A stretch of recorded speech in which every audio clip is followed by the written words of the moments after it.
a Laker, a baker, and a faker. What is Kareem Abdul-Jabbar, the Pillsbury Doughboy, and Richard Nixon? Someday we'll get paid for this.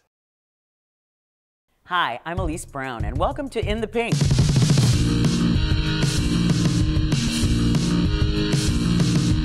After much discussion, we've decided to keep the title of our little show as is, despite the ruination to the color and the word pink caused by the Susan G. Komen gang.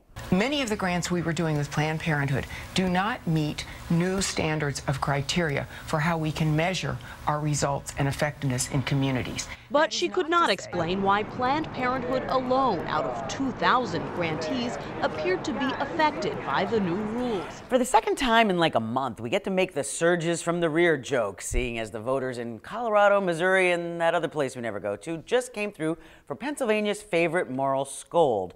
No, not Christine Flowers. The other one, little Ricky Santorum. Ricky's part of that get the government off your back wing of the Republican Party. You know, the same guys who are always trying to dictate who can marry who when they're not trying to outlaw abortion and contraception. Wait, what? Contraception? Yep. Now that Obama's healthcare reforms make employers, including Catholic universities and hospitals, cover contraception in their employees' health insurance plans, you know, like the Congress's plan, the real kooks are crawling out of the woodwork. But while this may seem like whole new territory for the wingnut brigade for Ricky, banning contraception has been part of the agenda since day one. So it's good to see the clown parade finally catching up with him. Unfortunately for Ricky, it sure isn't going down well with anyone who's not already fully on board the crazy train.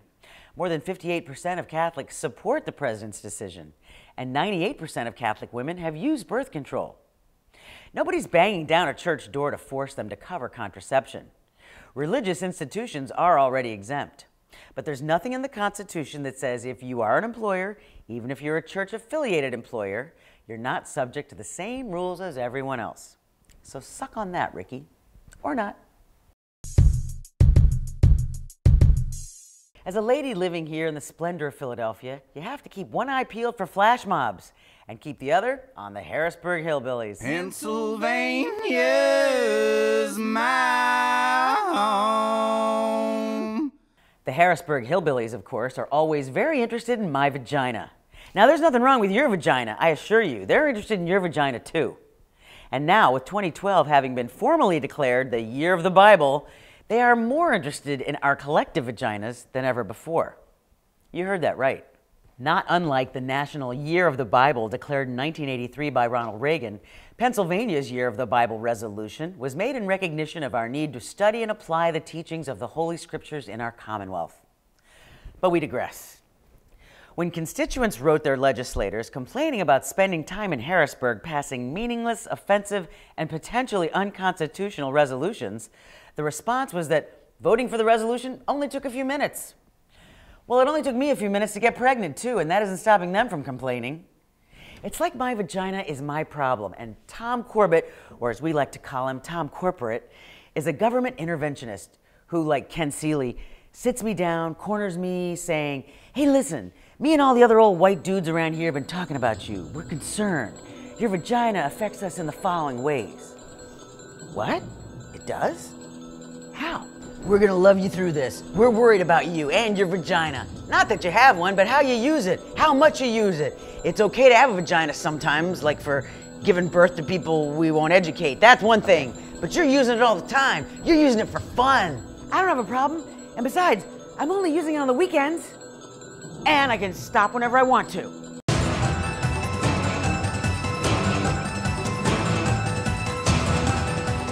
This week, our WMD, Woman Making a Difference, dropped a bombshell into the mommy set.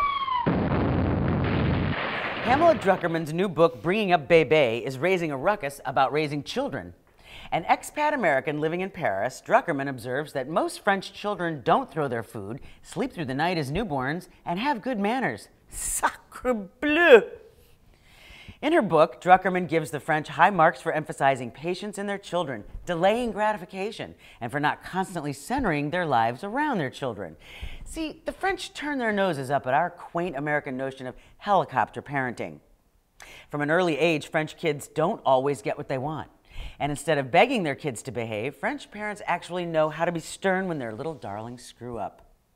Now, if this book really catches on here in the U.S. and we actually begin raising less self-centered kids, I'm going to bake Druckerman a tasty gâteau. Although there really is something to be said about France's national paid maternity leave, subsidized nanny and daycare, universal health care, and free, yes free, preschool.